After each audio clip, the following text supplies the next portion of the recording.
नमस्कार दोस्तों, हमारे चैनल में आप सभी का स्वागत है।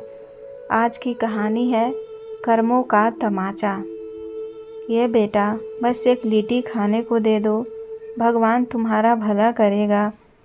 सुबह से शाम हो गई, कुछ नहीं खाई हूँ। मुझे अपनी फिक्र नहीं, अपने पति की चिंता है।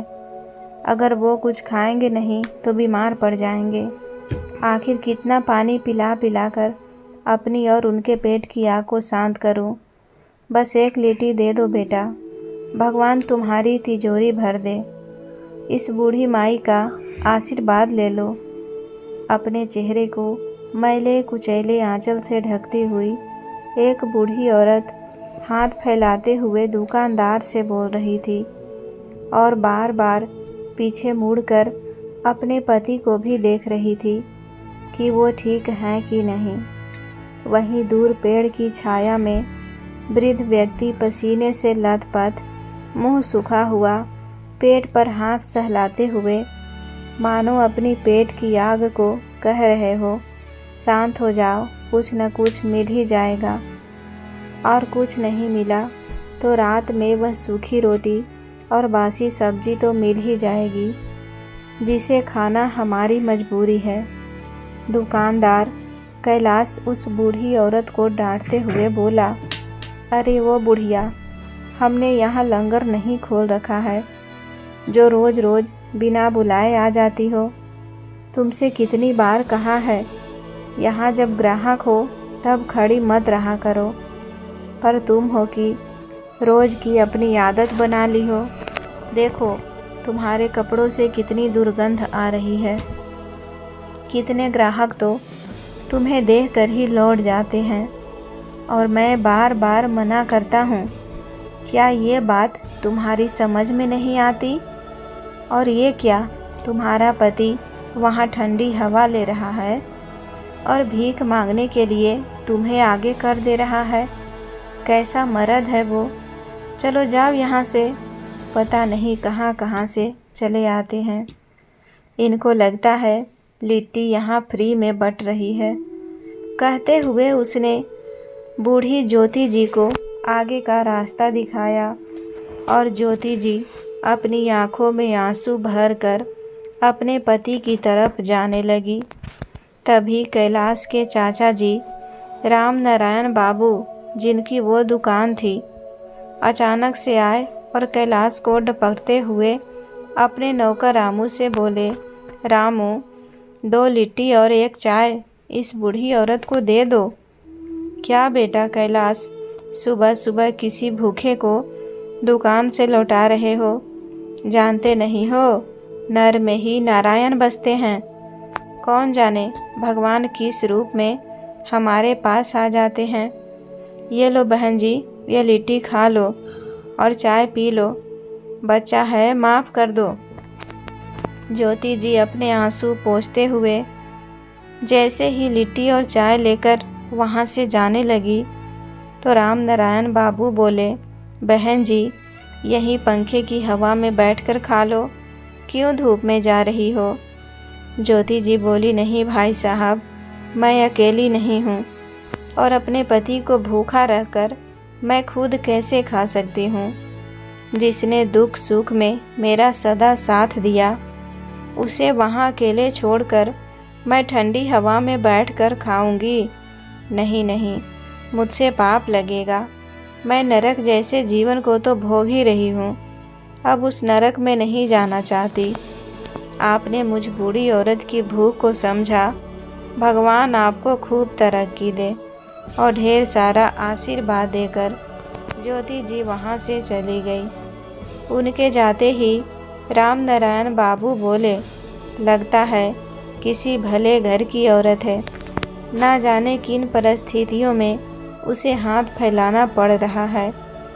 तभी कैलाश बोला, क्या चाचा जी, आप क्यों उन लोगों के मुंह लगते हैं? क्या उस बुढ़िया के आशीर्वाद से ही हमारा दुकान और घर चलता है? राम नारायण बाबू बोले, बेटा, जरा सा दे देने से हमारा कुछ नहीं जाता, पर वो इतना आशीर्वाद देकर जो गई है, ये क्या कम है?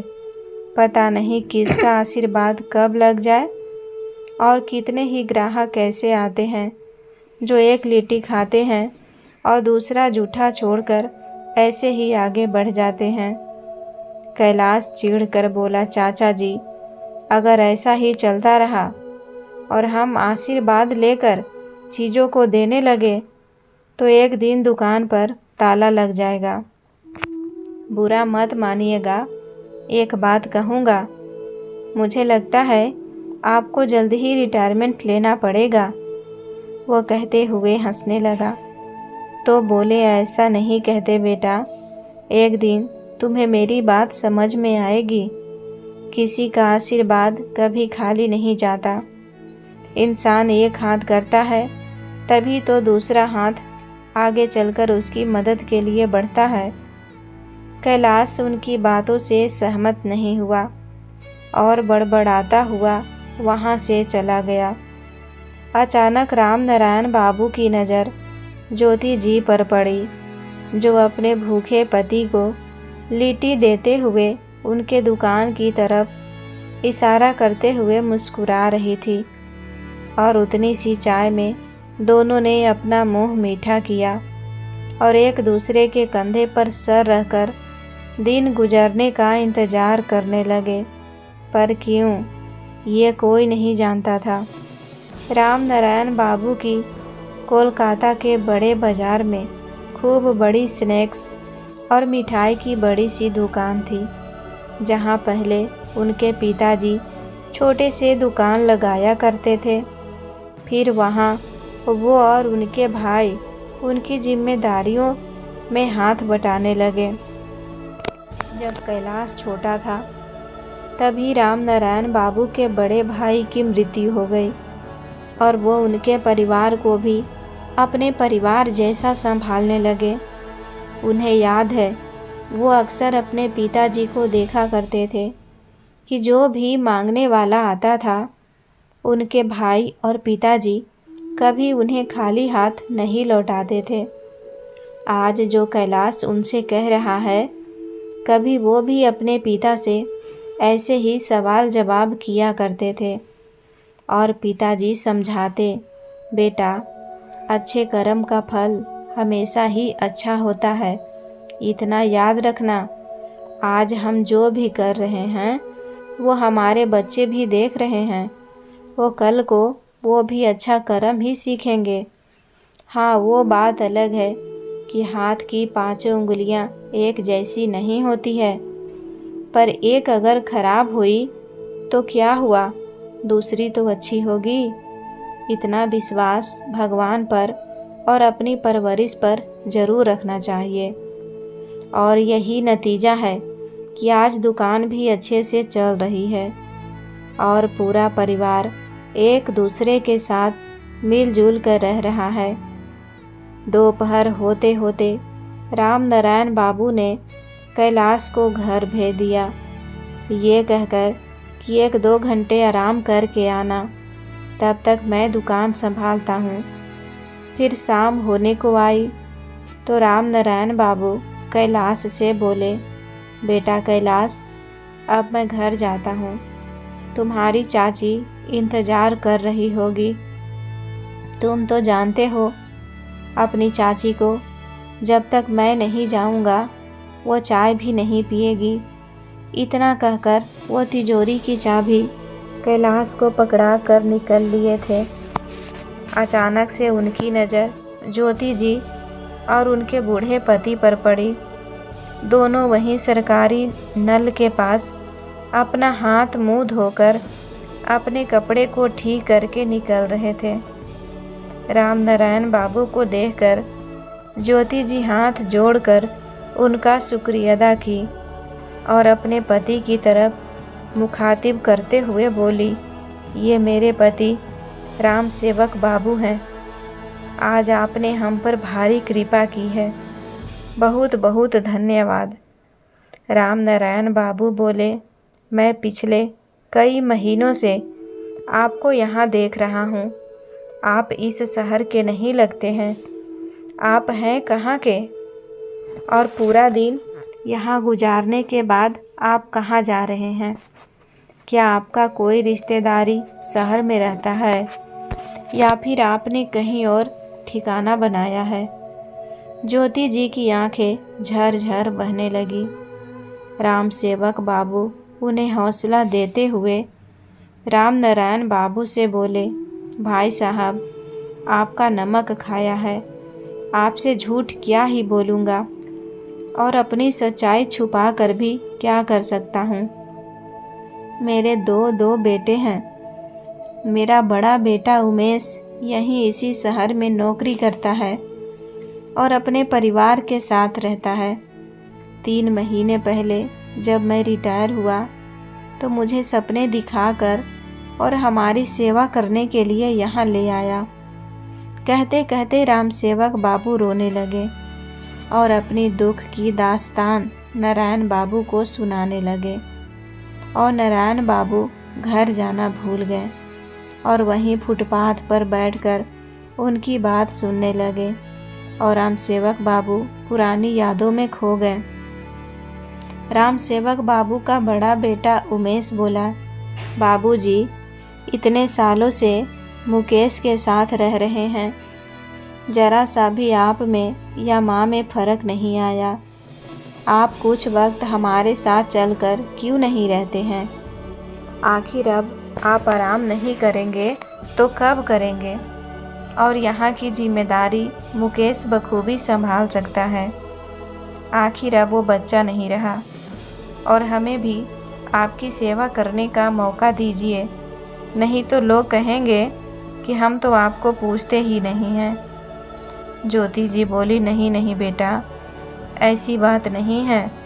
मैं तो बहुत भागों वाली हूँ कि मेरे दोनों बच्चे हमारी बहुत चिंता करते हैं। सुनिए जी, सही तो कह रहा है उमेश। कुछ समय हम इसके साथ चल कर रहते हैं और अगर वहाँ मन नहीं लगा तो यहाँ वापस लौट आएंगे। क्यों बेटा मुकेश, तुम क्या कहते हो? मुकेश के चेहरे पर माता पिता के लिए चिंता साफ साफ दिख रही थी। कुछ कहता है उससे पहले ही उसकी पत्नी रेखा उसे धीरे से बोली, अब जब ये खुद यहाँ से जाना चाहते हैं तो जाने दीजिए ना।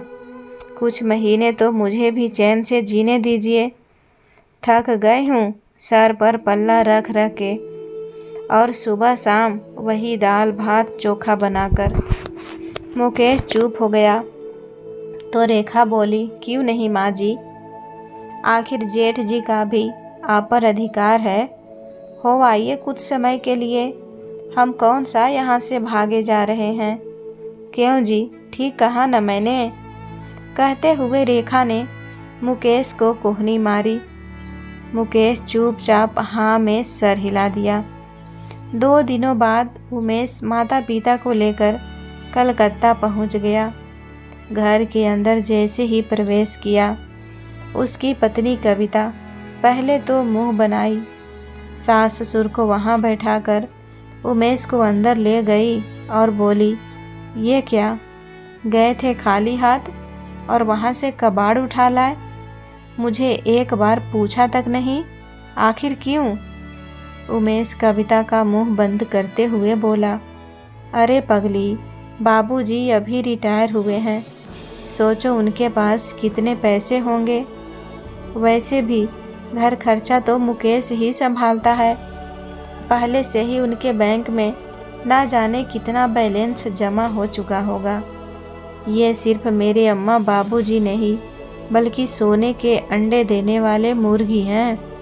तो थोड़े दिन बहला फुसला कर सारे पैसे निकलवा लो, फिर भगा देना इनको घर से। बस ये इन्हें पता नहीं चलना चाहिए कि इन सब में मैं भी शामिल हूँ। इतना कहकर दोनों हंसने लगे। धीरे धीरे समय बीतने लगा। ज्योति जी पर पूरे घर की जिम्मेदारी छोड़कर कविता इधर उधर मटर गश्ती करती और हर वक्त बाहर की खरीदारी के लिए राम सेवक बाबू को भेज देती। धीरे धीरे बात राम सेवक बाबू के समझ में आने लगी।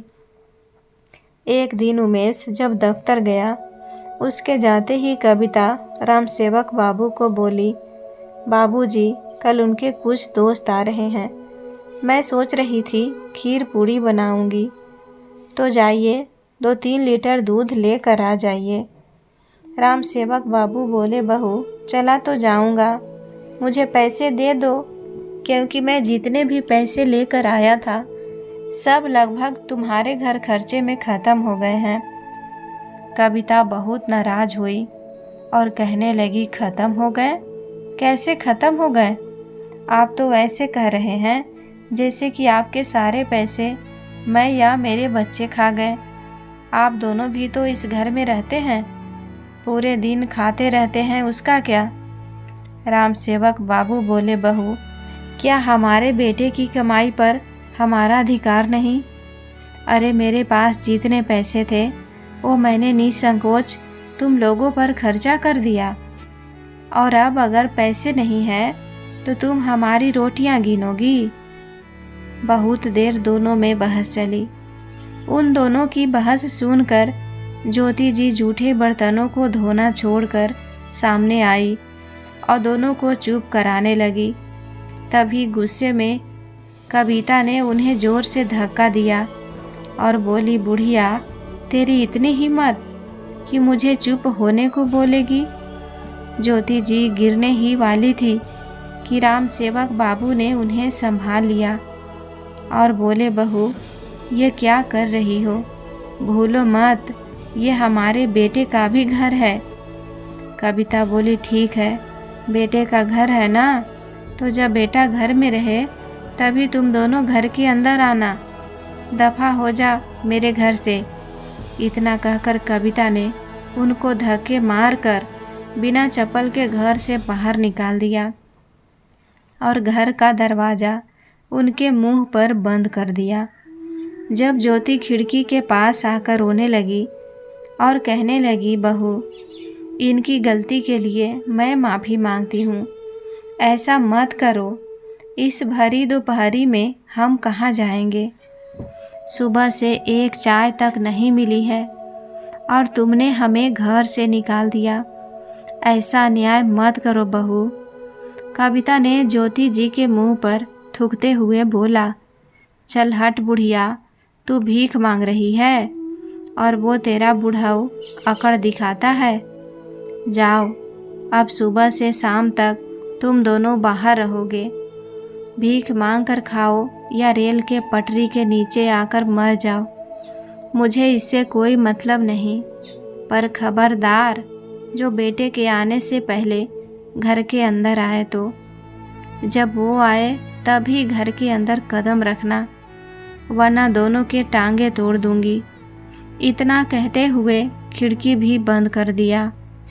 वो दिन और आज का दिन, पूरे दिन दोनों दंपति इधर उधर मांग मांग कर अपना पेट भरते और शाम होने के पहले कविता उन्हें घर के अंदर ले लेती थी। माता पिता को लगता कि बेटे को उनकी हालत का पता ही नहीं, पर उन्हें क्या मालूम कि बेटा भी इन सब में शामिल है। फिर उसी का तो रचा हुआ ये षड्यंत्र था। बेचारे भोले भाले माता पिता बस रात में किसी तरह सूखी रोटी और बासी सब्जी मिल जाती थी। एक दिन जब दोनों खाना खा लिए तो ज्योति जी बर्तन रखने के लिए रसोई घर में जा रही थी।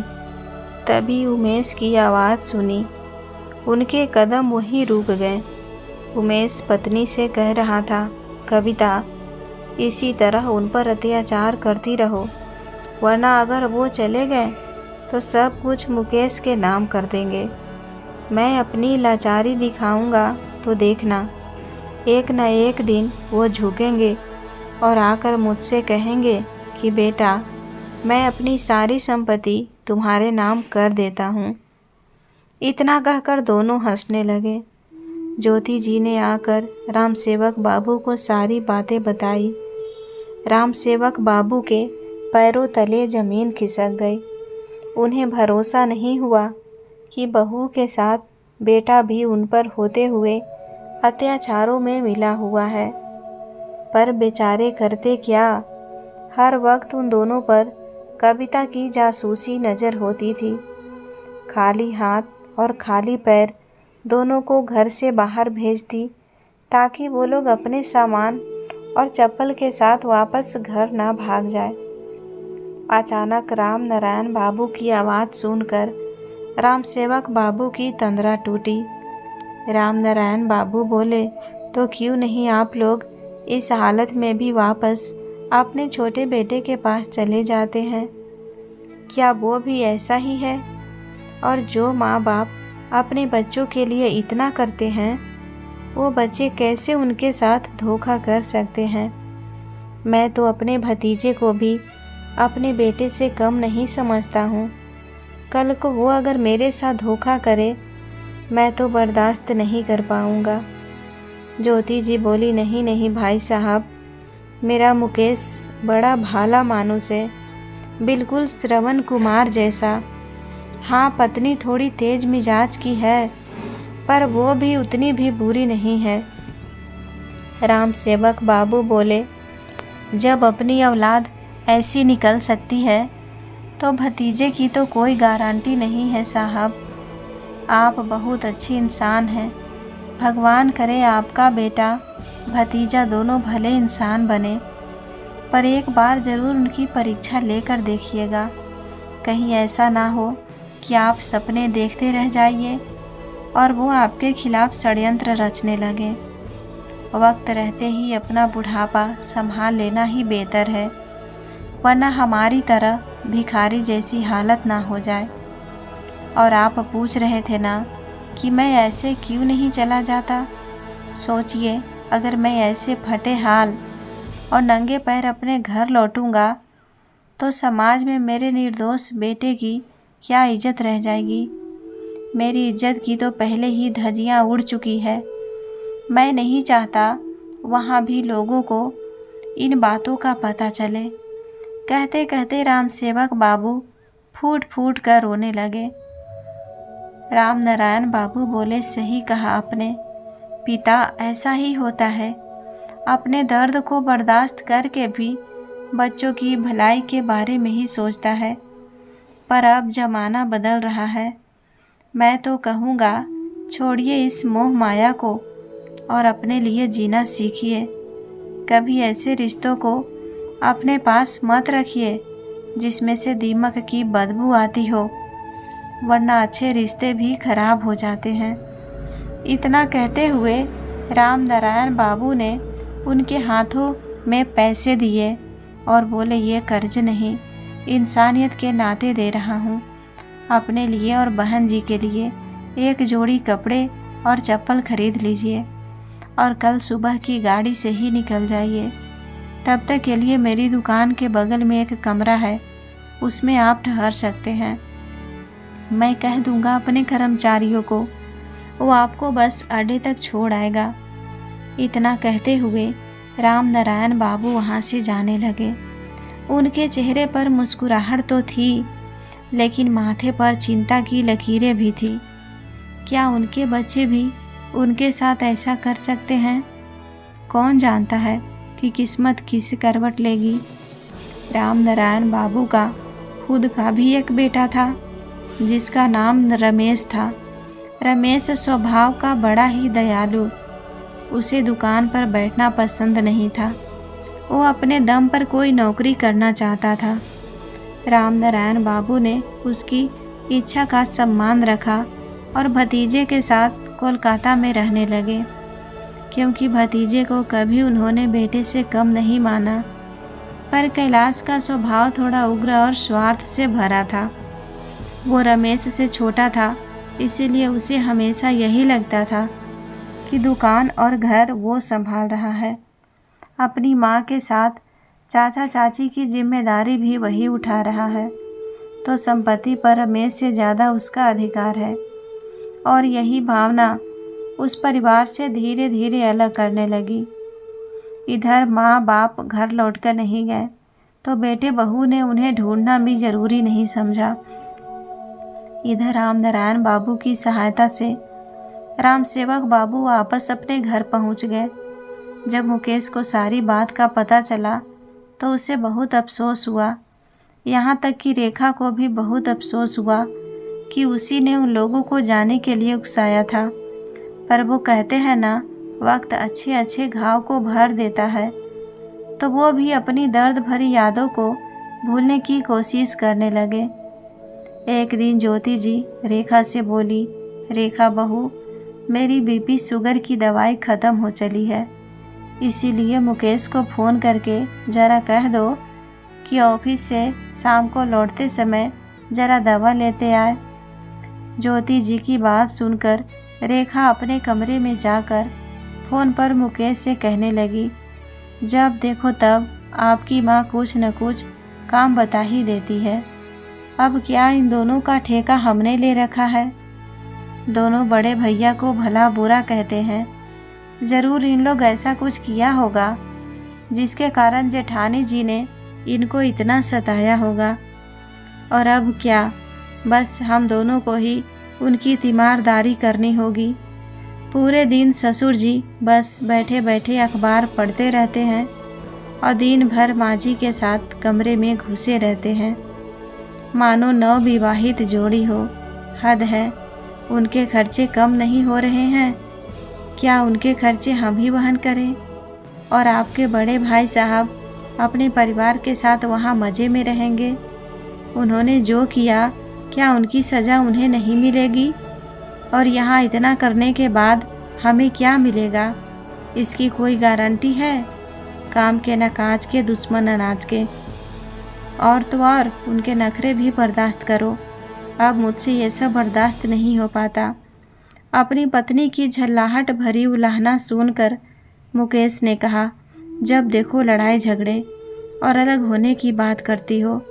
कभी घर जोड़ने की भी बात कर लिया करो। अभी मैं किसी के साथ मीटिंग में बैठा हूँ, घर आकर बात करूँगा। इतना कहकर उसने फ़ोन रख दिया। शाम में मुकेश घर आया और बोला, लो माँ, तुम्हारी दवाइयाँ। पापा, आपकी दवाई है ना, या वो भी लानी थी? राम सेवक बाबू बोले, हाँ बेटा, अभी 15 दिन तक चलेगी और तुम चिंता मत करो। जब ख़त्म होगी तो मैं खुद ले आऊँगा या तुम्हें बता दूँगा। मुकेश माता पिता के साथ रहता था, पर वो मकान राम सेवक बाबू का बनवाया हुआ था, इसीलिए मुकेश को घर का किराया नहीं देना पड़ता था। और हर महीने लाख रुपए पगार पर काम करने वाला मुकेश सॉफ्टवेयर इंजीनियर है। दोनों बच्चे, बेटा और बेटी, शहर के प्रतिष्ठित स्कूल में पढ़ रहे हैं। मुकेश अपने माँ बाप को हृदय से मानता है, एकदम श्रवण कुमार की भांति, और वो एक पैसा उनसे कभी नहीं लेता। उनके सारे खर्चा खुद उठाना, उनकी हर छोटी बड़ी एक ज़रूरत को भी पूरा करता। ये सोचकर कि माँ बाप ने बचपन में उनके लिए कितना कुछ किया, जबकि राम नारायण बाबू को पेंशन मिलता था। वो पेंशन जमा हो रहा था, लगभग बैंक बैलेंस लाखों का हो गया होगा। सच कहते हैं लोग, हाथ की पांचों उंगलियां एक जैसी नहीं होती है। समय बीता। एक दिन उमेश का फ़ोन आया तो मुकेश ने आदरपूर्वक अपने पिता को फ़ोन पकड़ा दिया। उमेश बोला, सादर प्रणाम बाबूजी। आप तो ऐसे गायब हुए मानो गधे के सर से सींग। हमने आपको कितना ढूंढा। घर हम फ़ोन नहीं करते थे कि मुकेश परेशान हो जाएगा, और आप वहाँ मज़े से रह रहे हैं। आप लोगों ने बताया भी नहीं कि आप लोग कैसे हैं। मिश्री घुली आवाज़ सुनकर राम सेवक जी को दाल में कुछ काला लगा, तो वहीं बैठी ज्योति जी गुस्से से आग बबूला हो रही थी। पर राम सेवक बाबू ने धैर्य से काम लिया और बेटे की मिश्री घुली आवाज़ सुनकर बोले, हाँ बेटा बोलो, कैसे आज बूढ़े माँ बाप को याद किया? और ढूंढने से तो भगवान भी मिल जाते हैं। हम तो हाड़ मांस के बूढ़े माँ बाप हैं, तुम्हें कैसे नहीं मिले? खैर छोड़ो इन बातों को, ये बताओ कैसे याद किया?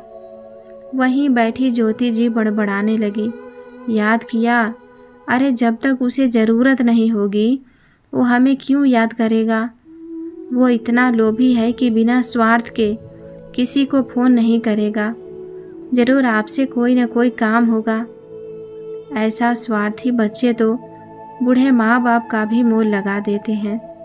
राम सेवक बाबू ने ज्योति जी को चुप रहने का इशारा किया, क्योंकि राम सेवक बाबू भी जानते थे कि उनका बड़ा बेटा स्वार्थी है।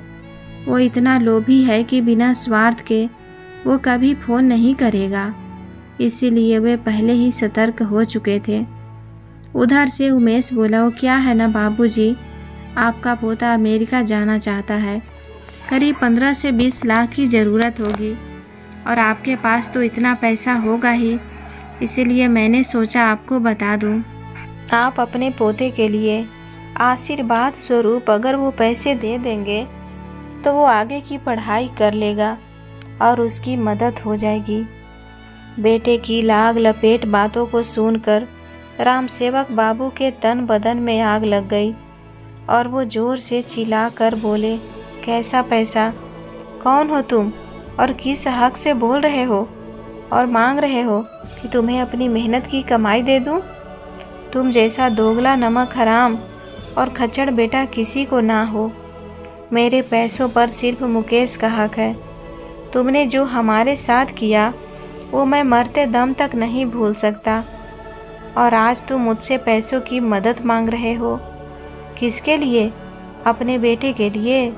अरे वो भी तो तुम्हारे जैसा ही बनेगा, फिर क्यों उन पर पैसे खर्च कर रहे हो? एक न एक दिन वो भी तुम्हें भीख मांगने पर मजबूर कर देगा, क्योंकि बच्चे वही बनते हैं जो उनके माँ बाप करते हैं। उमेश अनजान बनते हुए बोला, आप क्या कह रहे हैं बाबूजी? मुझे कुछ नहीं पता कि आपके साथ क्या हुआ नहीं हुआ। तभी ज्योति जी झट से आई और फ़ोन लेकर बोली, शर्म नहीं आती तुझे झूठ बोलते हुए? तुझे कुछ नहीं मालूम? अरे तूने और तेरी बीवी ने मिलकर जो हमारे साथ किया है ना, वैसा तो लोग दुश्मन के साथ भी नहीं करते हैं। आज से और अभी से ये सुन ले, तू कौन है हम नहीं जानते हैं। बड़ा आया पैसे लेने वाला। अरे ऐसे स्वार्थी औलाद से अच्छा भगवान बे औलाद हमें रखते, जो अपने बूढ़े माँ बाप को दर दर भटकने के लिए सुबह से शाम तक छोड़ देते हैं। राम सेवक बाबू ने फ़ोन लिया और बोले, सुनो बेटा, आज से अभी से तुम हमारे लिए मर चुके हो। कभी भी हम दोनों को पूछा नहीं कि हम कैसे हैं, जीवित भी हैं या मर गए। पैसे की बात आई तो फ़ोन घुमा दिया। अरे तुमसे भले तो उस शहर के आम आदमी हैं जिन्होंने हमारी दुर्दशा पर हमारी मदद की थी। इतना कहकर राम सेवक बाबू ने फ़ोन रख दिया। ड्राइंग रूम में बैठा मुकेश सब सुन रहा था। अपने भाई के कुचाल को समझकर व्यथित था और सोच रहा था कि वे सरकारी नौकरी करते हैं, अच्छी खासी तनख्वाह है, फिर भी माता पिता के पैसे पर गिद्ध जैसा नज़र गड़ाए बैठे हैं। क्यों? कैसी निर्जलता है। ये इतना कुछ करने के बाद कैसे हिम्मत हुई उसका यहाँ फ़ोन करने की? और अपने बेटे को भारत में भी तो पढ़ा सकते थे, विदेश भेजने की क्या ज़रूरत है। वहीं दूसरी तरफ रसोई में काम कर रही रेखा भी ससुर जी की बात सुनी तो लज्जित हुई और मन ही मन खुश भी हो रही थी कि चलो सास ससुर का सारा पैसा अब मुकेश को मिलेगा। लेकिन उसका हृदय ये सोचकर वंचित था कि मुकेश जैसा संत पति उसको मिला, ये पिछले जन्म का पुण्य होगा या गंगा में डुबकी लगाई होगी, तभी ऐसा पति वह पाई है, वरना उसने भी कोई कमी नहीं छोड़ी थी अपने पति को उसके माता पिता से दूर करने की। वो बात अलग है कि वो कभी कामयाब नहीं हो पाई। जब उमेश ने कविता की सारी बात बताई तो दोनों पति पत्नी अगले ही दिन माफ़ी मांगने के लिए माँ बाप के दरवाजे पर आ गए, पर उनके हाथ कुछ न लगा। मुकेश ने खड़े खड़े उनको कहा, आप लोगों ने जो अम्मा और बाबूजी के साथ किया उसकी सज़ा तो मैं आपको देना चाहता था, जेल भेजकर, लेकिन शुक्र मनाइए कि ऐसे माता पिता मिले हैं जिन्होंने इतना कुछ करने के बाद भी आपको माफ़ कर दिया। पर इस घर के दरवाजे आपके लिए सदा के लिए बंद हो चुके हैं और हम लोगों से रिश्ता भी ख़त्म हो चुका है, तो अब आप लोग यहाँ से चले जाइए। इतना कहकर मुकेश ने उन दोनों के मुंह पर दरवाज़ा बंद कर दिया। समय रहते रेखा को भी अपनी गलती का एहसास हो चुका था। वह अब मन से अपने सास ससुर की सेवा करती और मिलजुल कर रहती। एक दिन ज्योति जी राम सेवक बाबू से बोली, जो दुख में साथ दे वही अपने होते हैं और उसे कभी भूला नहीं चाहिए। क्यों जी, क्या मैं गलत कह रही हूँ? क्या आप उनको भूल गए? राम सेवक बाबू हैरानी से बोले, किसको भूलने की बात कर रही हो तुम? ज्योति जी बोली, राम नारायण बाबू याद है आपको, जिन्होंने हमें अपने बेटे के साथ वापस आने में हमारी मदद की थी? क्या आपने उनकी खोज खबर ली कि वे कैसे हैं? क्योंकि उनका भतीजा कैलाश भी तो बिल्कुल दयालु नहीं था, कितना कठोर था वो, याद है? राम सेवक बाबू कहने लगे, हाँ, राम नारायण बाबू बड़े अच्छे इंसान थे, ना जाने कैसे होंगे। तब मुकेश बोला, बाबूजी, बच्चों के स्कूल में भी छुट्टी होने वाली है, तो चलिए ना एक हफ्ते के लिए घूम आते हैं। अरे उस शहर में भैया रहते हैं तो क्या हुआ, वो पूरा शहर उनका हो गया। वहाँ भी तो घूमने फिरने की बहुत अच्छी जगह है। हम होटल में रुक लेंगे, आप उनसे मिल लीजिएगा और इसी बहाने मैं भी उनको धन्यवाद कह दूँगा। राम सेवक बाबू बोले, हाँ बेटा, ये बड़ी अच्छी योजना है। जैसे ही बच्चों की छुट्टी हो तुम टिकट करवा लो, हम सब मिलकर राजगीर चलेंगे। एक हफ्ते बाद सब कोलकाता के लिए निकल पड़े। जैसे उस धरती पर कदम रखा, उन दोनों को पुरानी यादों ने एक बार फिर उस दर्द से रूबरू करवाया। सब होटल जाकर फ्रेश हुए। शाम में राम सेवक बाबू मुकेश के साथ साइंस स्नैक्स मिष्ठान भंडार के पास पहुँचे और आस पड़ोस में जब नारायण बाबू के बारे में पूछा तो सबने कहा, अरे भाई, अब क्या ही बताएं, बेचारे को अच्छाई का बदला बड़ा खूब दिया। उनके भतीजे ने दुकान से बेदखल कर दिया, धोखे से सब कुछ अपने नाम करवा लिया और बेचारे राम नारायण बाबू बेटे को तकलीफ़ ना हो ये सोचकर अपने ही दुकान में बर्तन धोने का काम कर रहे हैं। वो देखिए, तभी राम सेवक बाबू ने देखा दुकान के पीछे एक गंदी सी जगह में राम नारायण बाबू सब के जूठे बर्तनों को धो रहे थे। और जब सारा काम ख़त्म हो गया तो एक लिट्टी के लिए उन्हें कितनी मिन्नतें करनी पड़ रही थी। और वहीं कठोर भतीजा जूठी प्लेट से लिट्टी उठाते हुए उनके हाथों में पकड़ा दिया और बोला, अब चुपचाप पीछे जाकर खा लो, वरना ये भी नहीं मिलेगा और रात में घर भी नहीं जा पाओगे। राम नारायण बाबू रोते रोते उस जूठे लिट्टी को जैसे ही मुंह से लगाने लगे, राम सेवक बाबू ने लिट्टी हाथ से लेकर फेंक दी और बोले, नहीं नहीं, आप जैसे देवता आदमी को जूठा नहीं खाना चाहिए। राम नारायण बाबू बोले, ये क्या किया भाई तुमने? अब तो मैं पूरा दिन भूखा ही रह जाऊंगा। क्यों मेरी बेबसी पर मजाक उड़ा रहे हो? मैं कोई देवता नहीं। और कौन हो तुम? राम सेवक बाबू आगे बढ़कर नारायण बाबू को गले से लगा लिया और बोले, राम नारायण बाबू, आप भूल गए मुझे, पर मैं नहीं भूला। याद है आप कैसे मेरी भूखी प्यासी पत्नी को लिट्टी और चाय देते थे और हमें अपने घर वापस जाने में मदद भी की थी? याद आया? अचानक से राम नारायण बाबू को सब याद आ गया और वो फूट फूट कर रोने लगे और कहने लगे, सही कहा था भाई राम सेवक कि हाथ की पांचों उंगलियां एक जैसी नहीं होती है। मैंने तो अपने भतीजे को अपने बेटे जैसा प्यार दिया, पर उसने दुर्योधन बनने में कोई कमी नहीं छोड़ी और मेरे ही पीठ में खंजर भोंक दिया। पर क्या करूं, बेटे की ज़िंदगी बर्बाद नहीं करना चाहता था, इसीलिए चुपचाप दर्द सहता रहा और इसी दर्द में मेरी पत्नी भी जल बसी। अब मैं अकेला अपनी ही दुकान में नौकरों जैसा काम कर रहा हूँ और सबकी नज़रों का हर रोज़ सामना कर रहा हूँ। कहते कहते वो रोने लगे। मुकेश और राम सेवक बाबू ने उन्हें सहारा दिया और अपने साथ होटल ले गए। पहले उन्हें अच्छे से नहलाया धुलाया, फिर खाना खिलाया और फिर अपना एक जोड़ी कपड़ा भी पहनने को दिया। फिर उस शहर में मुकेश का एक मित्र जो पेशे से वकील था, मुकेश ने नारायण बाबू को उनसे मिलवाया तो उन्होंने अपनी पूरी आप बीती बताई। राम नारायण बाबू इतनी प्रतिष्ठित आदमी थे कि शहर का हर पुराना आदमी उन्हें जानता था। कुछ ही दिनों में वो राम सेवक बाबू के साथ राजगीर चले गए और उधर कैलाश को नोटिस मिला और उस पर केस हुआ। पुराने लोगों ने गवाही दी तो हार कर कैलाश को वो दुकान और घर राम नारायण बाबू को वापस करना ही पड़ा। राम नारायण बाबू और राम सेवक बाबू एक शाम अपना अपना दुख बांट रहे थे तो राम सेवक बाबू बोले, अब मुझे लगता है अपनी जिम्मेदारी बच्चों पर सौंप कर हमें एक नई जिंदगी शुरू करनी चाहिए। आप क्या कहते हैं?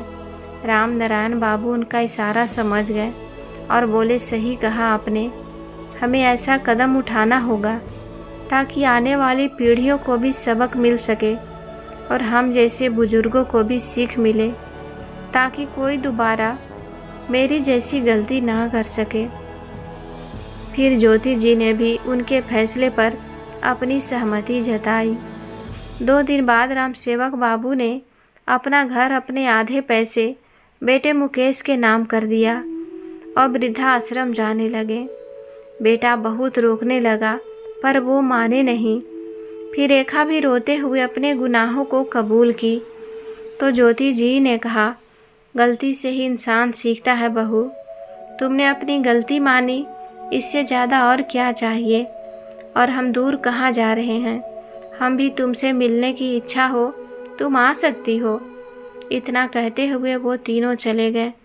राम नारायण बाबू ने अपनी सारी संपत्ति वृद्धाश्रम और अनाथ बच्चों के नाम कर दी और अब वो वृद्ध लोगों की सोसाइटी में काम करने लगे और हर किसी को सचेत करने लगे कि अपने जीते जी अपने बच्चों को कभी अपनी संपत्ति ना दे, क्योंकि स्वार्थ से भरी कुछ औलादें कई बार बूढ़े माँ बाप का ही मोल लगा देता है। दोस्तों, उम्मीद करती हूँ आपको कहानी पसंद आई होगी। कहानी पसंद आए तो वीडियो को लाइक करें। चैनल पर पहली बार आए हैं तो सब्सक्राइब करके बेल आइकन घंटी दबाना ना भूलें। धन्यवाद।